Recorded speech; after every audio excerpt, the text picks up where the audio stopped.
Samantala, SP Soto sa krisis sa Middle East, huwag masyadong mangamba. Ang detalye ng balita mula sa pagbabalik ni Kapartner Angel Pastor.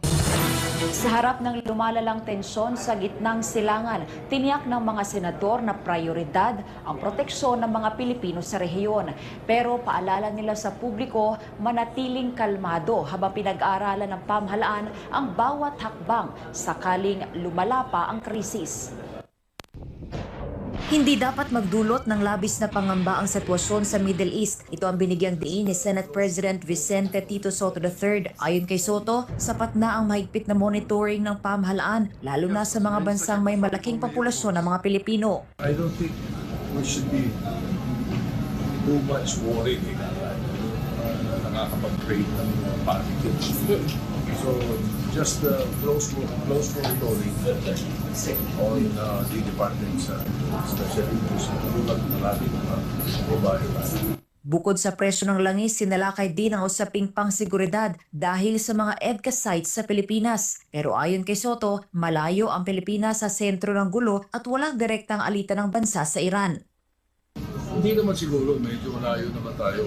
Siguro wala tayong masamang tinapay sa Iran. So, hopefully na.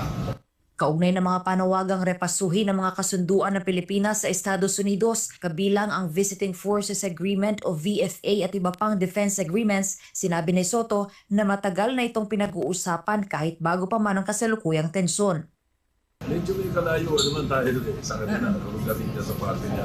But then again, talaga naman we are reviewing already the possibility of the VFA, di ba? Or iba pang kasunduan natin.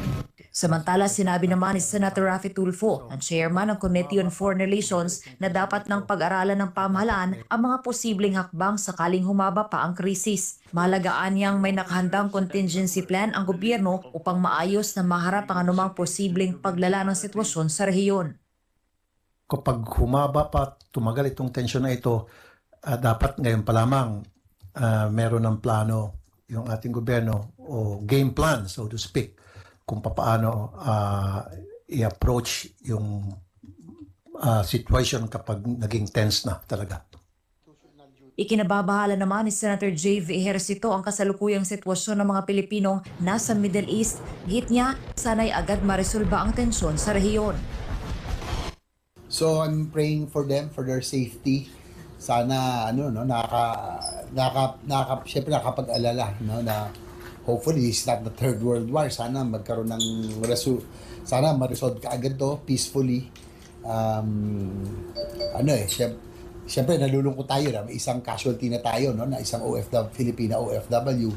Sana hindi na ito magdagdagan. Samantala, naghain naman itong Lunes si Senador Dante Marcoleta ng resolusyon na nag-aata sa Senate Committee on Foreign Relations na magsagawa ng investigasyon in aid of legislation hinggil ito sa kalagayan, kaligtasan at kapakanan ng mga Pilipino sa mga bansa sa gitnang silangan sa gitna ng tumitinding tensyon sa rehiyon, gayon din sa mga hakbang na isinasagawa para sa kanilang proteksyon.